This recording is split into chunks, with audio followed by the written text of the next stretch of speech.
A graça e a paz que vem de Deus, o nosso Pai, de Jesus Cristo, nosso Senhor e Salvador, e do Espírito Santo, nobre Consolador e Santo Ensinador, agora se multiplique em nossos corações ao meditarmos em Sua Palavra. Hoje, o texto do Evangelho de Mateus, capítulo 10, versículo 5, e depois o 21 ao 33, sobre este tema: permaneça. Deus assim abençoe o meditar de Sua Palavra em nosso coração. Amém. Queridos irmãos, vocês conhecem o hino que foi cantado? Como é que é o nome do hino? Castelo Forte. Os músicos o conhecem pela grandiosidade dos acordes que tem em cada sílaba, pois o hino foi composto por Martinho Lutero, que não entendia muita coisa de música, mas escreveu. E é o hino que, para a Reforma, é símbolo. Conhecendo de quem que escreveu este hino, sabemos também o contexto em que ele surgiu. Em meio a lutas pela verdade da palavra, para que a palavra de Deus voltasse a ser ensinada de forma clara e pura, e as pessoas pudessem ter acesso a essa palavra na língua que eles falavam, na língua que eles entendiam. Mas isso foi muito caro para Lutero. Isso custou a sua liberdade, custou muito de seus amigos, custou quase a sua vida.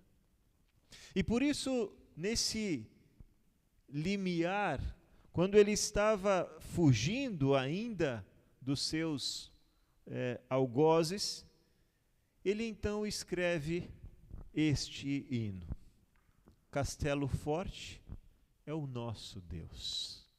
Ele é defesa, Ele é boa espada. Ele e só Ele. É nele que eu confio. Não me apego ao que eu escrevo, não me apego ao que os meus amigos podem fazer por mim, não me apego às autoridades, confio em Deus. Essa verdade Lutero colocou nas palavras do hino, por isso ele é símbolo da Reforma, e por isso nós cantamos este hino também, porque no culto de hoje nós somos instados a confiar em Deus. O evangelho do dia de hoje também tem o seu contexto. Jesus envia os seus discípulos. Uma parte desse texto nós já havíamos lido no culto passado. O versículo 5, especialmente, nós lemos. E diz: Jesus enviou esses 12 homens, dando-lhes a seguinte ordem. E aí segue todo o texto, Jesus explicando qual era a missão que eles desenvolveriam na jornada, levando o evangelho, curando, expulsando demônios, fazendo com que o reino de Deus fosse inaugurado onde quer que eles estivessem. Assim, os discípulos foram enviados. Mas no texto de hoje, o discurso muda um bocado. Jesus já começa no versículo 21 assim: muitos entregarão seus próprios irmãos para serem mortos, e os pais entregarão os filhos ficarão contra os pais e os matarão. Que forma maravilhosamente empolgante de enviar alguém para uma tarefa. Por que Jesus diz nesses termos? Por que palavras tão duras, tão cruéis? Jesus estava preparando os seus discípulos para o que haviam de encontrar. O Evangelho de Mateus ele foi escrito especialmente para que a história de Jesus, para que o Evangelho de Jesus chegasse aos judeus. Então, quando Mateus escreve esse texto, depois já da morte de Jesus e da sua ressurreição, muito daquilo que é dito por Jesus já é realidade em muitas famílias. Porque o evangelho foi pregado e às vezes nem toda a família era convertida ao evangelho. Dentre os judeus houveram divisões. Dentre os judeus, alguns creram, outros não. E por não crer, muitas vezes os pais entregavam os filhos às autoridades para que, de repente, eles mudassem de ideia. Maldade? Crueldade? Divisão. Isso sim, divisão. Foi o que Jesus anunciou, foi o que Jesus alertou aos seus discípulos. As pessoas vão se dividir em torno da pregação do evangelho. As pessoas vão estar divididas porque uns vão crer, outros não. E eles estarão muitas vezes na mesma casa, debaixo do mesmo teto. Então alertem aqueles que vocês vão pregar, porque isso vai ser real. Então, num tempo em que crer em Deus poderia talvez custar a vida, Jesus não alisa, Jesus não esconde. Jesus diz a verdade nua e crua. E aí? Queremos isso? Estamos dispostos a pagar este preço? Crer? Mesmo que isso cause divisão dentro da família? Será que temos a capacidade de seguir assim? O Senhor Jesus diz essas palavras, e o texto destaque do início do culto, o versículo 22, todos odiarão vocês por serem meus seguidores, mas quem ficar firme até o fim será salvo. Não são palavras encorajadoras, nem convidativas, mas é a verdade. Porque Jesus não pode dizer meias palavras e nem esconder aquilo que estava esperando os discípulos e também os seus próximos seguidores. Mas o Senhor Jesus, ao mesmo tempo que coloca essa realidade nua e crua, ele também alerta, aliás, esclarece sobre a fragilidade humana e a soberania divina. Não temam quem pode matar o corpo. Temam antes aquele que pode jogar no inferno tanto a alma quanto o corpo. O que Jesus está dizendo é que não é para a gente ignorar as nossas dores, porque a vida aqui tem os seus dissabores, guerras, doenças, medo do desemprego, medo da economia entrar em colapso, medo de desentendimentos. Nosso medo é real, é com realidades bem reais, significativas e plausíveis. Jesus não está dizendo ignora isso, mas Ele está falando para nós não perdermos a nossa identidade. O que é que nos identifica? Somos filhos de Deus. Para quem Jesus está dizendo essas palavras? Para os seus discípulos. Então não era para eles se esquecerem quem eles eram. Antes de serem um cidadão do mundo, eles eram filhos de Deus, discípulos do Deus Altíssimo. Estavam responsáveis por pregar o Evangelho às criaturas, e essa era a sua mais sublime e nobre tarefa. Jesus também não quer que eu e você esqueçamos quem nós somos. Filhos dele. E para onde estamos indo? Caminhamos para a vida eterna. Deus é maior. Deus é mais importante. O seu reino é mais importante para nós. Embora a realidade que vivemos pode nos trazer dificuldades, Deus continua soberano. É isso, por exemplo, que Jeremias estava vivendo. Para ele, havia também dificuldades. O que eu vou fazer agora? Sigo pregando o Evangelho? Ou deixo essa palavra queimando e esqueço? Continuo com meus amigos, continuo com a minha vida? E ele mesmo diz, não posso deixar de falar.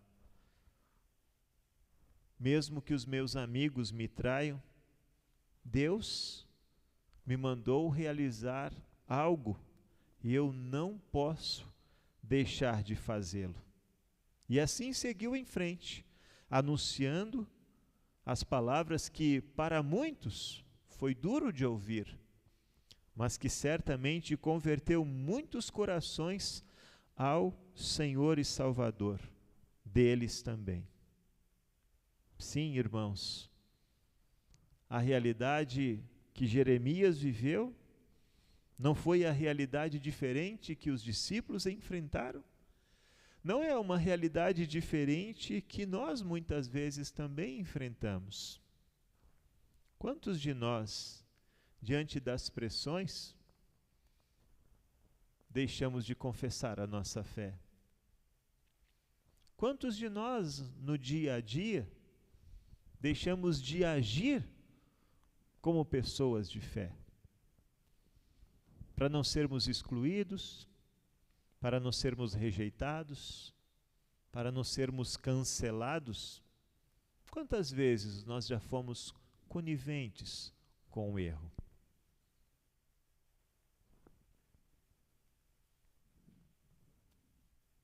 O desafio continua o mesmo. Mas nós entendemos a verdade que é anunciada aqui? É melhor nós não temermos quem mata o corpo do que temer a Deus, que pode jogar no inferno tanto o corpo quanto a alma? Será que temos real compreensão desta verdade? Mas Jesus continua o seu discurso aos seus discípulos. E lá no versículo 26 e o 27, ele diz que na missão que ele entrega aos seus discípulos, tudo deve ser colocado às claras. Aquilo que é dito e aprendido entre quatro paredes precisa ser colocado às claras, especialmente o Evangelho da salvação. Não tentar esconder, não tentar diminuir, porque não se pode colocar uma lâmpada debaixo da mesa. Você coloca ela num lugar que possa iluminar a sala toda. É assim que Jesus ensina de outra forma em outra parte. Não podemos nos esconder. Aquilo que nos é ensinado precisa ser vivido, precisa ser praticado. Nós precisamos também redirecionar o nosso medo. Não ter medo dos homens, das pessoas. Versículo 28. Não tenho medo daqueles que matam o corpo, mas não podem matar a alma. Porém tenho medo de Deus, que pode destruir no inferno tanto a alma como o corpo. Não tenham medo. Redireciona isso. Os homens, eles podem matar o nosso corpo, eles podem nos diminuir os dias de vida, mas o Senhor, se nós o desobedecermos, se nós não seguirmos a direção que Ele nos dá, pereceremos eternamente. Precisamos então redirecionar o medo, não dos homens, de Deus. E por fim, irmãos, lá nos versículos 29 a 31, o Senhor muda o discurso. Ele não fala mais em medo, em angústia, em dor, em dificuldades, mas ele direciona o nosso olhar para o valor que o Senhor nos dá. Por acaso não é verdade que 2 passarinhos são vendidos por algumas moedinhas? Porém, nenhum deles cai no chão se o Pai de vocês não deixar que isso aconteça. Quanto mais vocês, até os fios dos seus cabelos estão todos contados. Portanto, não tenham medo, pois vocês valem mais do que muitos passarinhos. Essa expressão, não tenham medo, aparece muitas vezes no nosso texto, justamente para que nós possamos compreender o tamanho do amor de Deus por nós, o quanto Deus valoriza e coloca isso no texto de hoje. O que é um pardal? Um pássaro comum que era vendido naquele tempo por qualquer moeda. As pessoas mais humildes qualquer um podia comprar um pardal. E o Senhor diz, nenhum deles cai se o Pai não deixar. E por isso ele emenda, quanto mais vocês. Ou seja, se Deus olha para os pardais e não deixa que este ser insignificante, pequeno, tão pouco valorizado pelos seres humanos, caia, se não for essa a vontade dele, quanto mais vocês. Quanto mais você que está aí sentado e eu que estou aqui, quanto mais nós valemos para Deus. Até os cabelos estão todos contados. Nenhum deles cai, se não for da vontade do Senhor. Nenhum deles cai, se Deus não permitir. Jesus fala das minúcias que Deus valoriza nos seus filhos, até os fios de cabelo. Por que Jesus fala isso? Porque Ele deseja que nós avaliemos bem quem somos para Deus, o que Ele pede para nós fazermos, como nós vamos viver a nossa vida aqui. Porque no final do texto, os versículos 32 e 33, Jesus fala do momento final. Ele vai dizer, se uma pessoa afirmar publicamente que pertence a mim, eu também, no dia do juízo, afirmarei diante do meu Pai que está no céu que ela pertence a mim. Mas, se uma pessoa disser publicamente que não pertence a mim, eu também, no dia do juízo, direi diante do meu Pai que está no céu que ela não pertence a mim. Tudo isso que Jesus está explicando para os seus discípulos tem como último momento o juízo final. Por isso, esta palavra precisa ser a nossa palavra. Eu dizer para vocês, vocês dizerem para mim, um dizer para o outro, permaneça em Deus. Permaneça dentro do propósito. Permaneça fiel ao Senhor. Deus escolheu a gente. Deus deu instruções para a sua igreja. E Deus deseja que a sua igreja, eu e vocês, permaneçamos firmes até o fim. Porque somos valiosos para Deus, porque Ele tem algo para que nós façamos, porque Ele deseja que nós um dia estejamos com Ele no céu. Por isso, Ele quer que eu e vocês permaneçamos. Mas como fazer isso? Diante de um mundo que muitas vezes nos é hostil. Como permanecer firme? Como não desanimar diante das dificuldades que enfrentamos? Por nós mesmos, nós já teríamos perecido. Por nós mesmos, já teríamos nos perdido. Mas o Senhor envia o seu Espírito Santo a mim e a você. E diariamente, por meio da renovação da nossa mente, pela sua palavra, Ele nos instrui, Ele fortalece a nossa fé. Semanalmente, Ele nos chama ao arrependimento para vir à sua casa, confessar nossos pecados, receber o perdão e o fortalecimento da fé pela palavra. Semanalmente, nós somos convidados ao banquete do amor e do perdão, à Santa Ceia. Semanalmente, Deus nos chama para uma dádiva do céu, o perdão que Ele nos dá. Tudo isso Deus faz para que eu e você permaneçamos. A Juventude Evangélica Luterana do Brasil completou no dia 31 de maio 101 anos. Nossa vovozinha é a liga mais velha da igreja, a dos jovens. Como é que a juventude persiste e permanece por tanto tempo?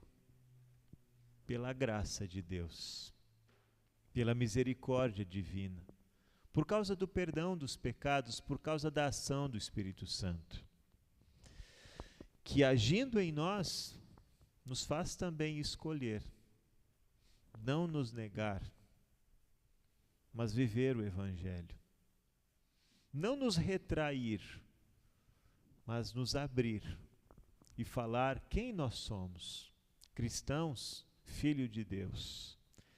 Nos faz também agir conforme é a vontade do Senhor, não coniventes com o pecado, mas acusando quando ele acontece, sofrendo as consequências necessárias, porque tudo tem um preço.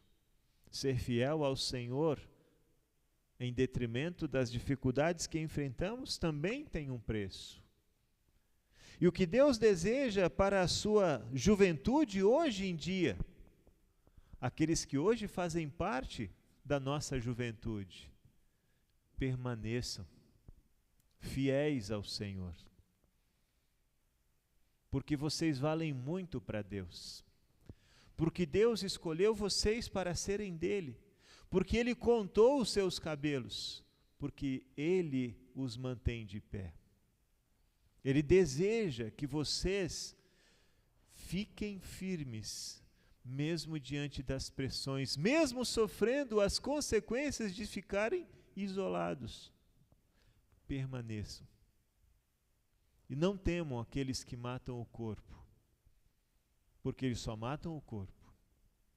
Temam antes o Senhor, que pode jogar no inferno tanto o corpo quanto a alma. Então, meus queridos jovens, que fazem parte hoje da juventude, Martinho Lutero, da juventude do Jandaia, das Moreninhas, do nosso Dimaçu, da nossa Gelbe Nacional, permaneçam firmes. Não se deixem enganar, não se deixem levar, não se deixem trocar o entrar no grupo agora, mas perder o céu depois. Deus guarde vocês na palavra, na fé. Deus permaneça do lado de vocês. Deus os fortaleça na fé para que jamais abandonem o caminho. E por fim, todos nós juntos possamos alcançar a vida eterna, mediante Jesus, o nosso único e suficiente Salvador, que morreu por nós para nos dar vida e salvação eterna. Que assim seja, em nome de Jesus. Amém. Nos coloquemos de pé. E a paz de Deus, que vai muito além do nosso humano entendimento, guarde o nosso coração